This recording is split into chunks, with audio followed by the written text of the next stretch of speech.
शिक्षा पर और उच्च शिक्षा पर चर्चा हो रही है। वाकई प्रदेश की हालत शिक्षा के मामले में बहुत खराब है। मैं ये बात इसलिए कह रहा हूं क्योंकि मैं पश्चिम राजस्थान के उस इलाके से आता हूं जहां पर आज भी सबसे बड़ी जो समस्या कही जाती है वो शिक्षा की कही जाती है। अध्यापक नहीं है। मैं खुद एक शिक्षक परिवार से आता हूं, मेरे पिताजी अध्यापक हैं। मैं खुद गवर्नमेंट स्कूल में पढ़ा और जब आज उनकी हालत देखते हैं तो वाकई तरस आता है। आज के समय में लगभग 61% पद जो है वो रिक्त है, जिसमें मुख्य रूप से गैर शैक्षणिक है। आज के समय में वो जो विद्यार्थी है वही कर्मचारी का काम कर रहा है, वही लाइब्रेरियन है, वही प्रयोगशाला में काम कर रहा है, सफाई कर्मी भी वही है।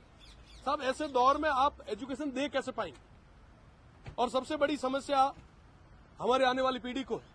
एक तरफ हम राइजिंग राजस्थान की बात कर रहे हैं, कह रहे हैं कि साहब हम राइज करेंगे। जब आपके पास स्किल्ड युवा ही नहीं होंगे, पढ़े लिखे लोग ही नहीं होंगे, तो आप कैसे राइज करेंगे? ये बहुत बड़ी समस्या है, क्योंकि ये समस्या जो है ये हमारी नींव है। आज के समय में हम कहते हैं कि साहब भारत सबसे युवा है, युवा देश है। हमारे ये जो बच्चे हैं आने वाले समय में इस देश का, प्रदेश का नाम रोशन करेंगे, और दूसरी तरफ हम उनको पूरी शिक्षा नहीं दे पा रहे। ये वाकई एक गंभीर विषय है। साथ ही साथ जैसलमेर और बाड़मेर की मैं बात करूं तो जैसलमेर में 52% और बाड़मेर में 48% शिक्षकों के पद खाली है। इसी दौर में मैं विधानसभा क्षेत्र सिव से आता हूं जहां पर शिक्षकों की बहुत बड़ी कमी है। नोडियाड़ा, मुड़ाबाव, ये तमाम जो उच्च शिक्षा की और 12वीं स्कूल से ऐसी है जहां पे एक एक अध्यापक लगा है।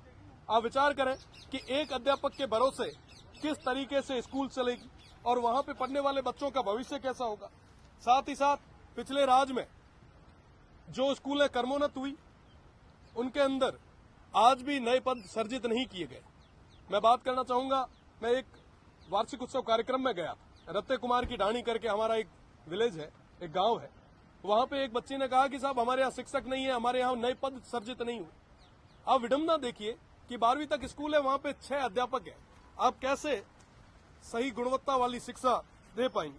साथ ही साथ कई सारे जो अध्यापक हैं हमारे, उनकी डीपीसी नहीं हुई है। वो लंबे समय से इस मांग को कर रहे हैं कि साहब हमारी डीपीसी करवाएं, उन्हें प्रमोट करें, पर आज भी वो हो नहीं पाया है। साथ ही साथ मैं अगर हायर एजुकेशन की बात करूं, हायर एजुकेशन की मैं बात इसलिए विशेषकर करूंगा क्योंकि मैं छात्र संघ अध्यक्ष रहा हूं। वहां के युवाओं की, वहां के विद्यार्थियों की पीड़ा को नजदीक से देखा है। आज पूरे राजस्थान में एक भी ऐसी कॉलेज नहीं है, एक भी ऐसी यूनिवर्सिटी नहीं है जहां पे प्रॉपर तरीके से क्लासेज लग रही है, ना कहीं पूरे तरीके से फैकल्टी है। और जो रिटायर्ड हो गए लोग, उनको पेंशन भी नहीं मिल रही। मैं पेंशन की बात इसलिए कर रहा हूं क्योंकि पिछले राज में मैं लगभग 25 दिन जेल में रहा था उन पेंशनर की मांग को लेकर, और आज भी वो पेंशनर उसी तरीके से धरने दे रहे हैं। साहब, जो आदमी पूरा जीवन दे देता है किसी के लिए, जब वो पीछे मुड़ के अपनी पेंशन के लिए जाता है ताकि उसका परिवार आराम से निकल पाए, जीवन यापन आराम से हो पाए, साहब उसको बदले में क्या मिलता है? धक्के मिलते हैं, पुलिस की लाठियां मिलती हैं।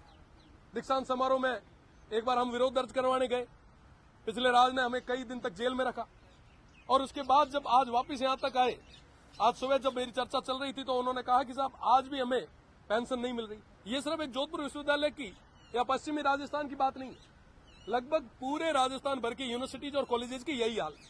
दूसरी तरफ हमारे जो भी युवा साथी हैं वो आज भी परेशान है। छात्र संघ चुनाव नहीं हो रहे। तमाम लोगों ने, तमाम हमारे नेताओं ने, तमाम माननीय सदस्यों ने ये बात रखी कि आप छात्र संघ चुनाव कराएं, नए युवाओं को राजनीति में आने के लिए एक रास्ता खोलें। आज भी हमारे शाहपुरा से आने वाले सदस्य ने ये मजबूती से मुद्दा रखा, बात रखी। तो निश्चित रूप से छात्र संघ चुनाव करवाए जाने चाहिए।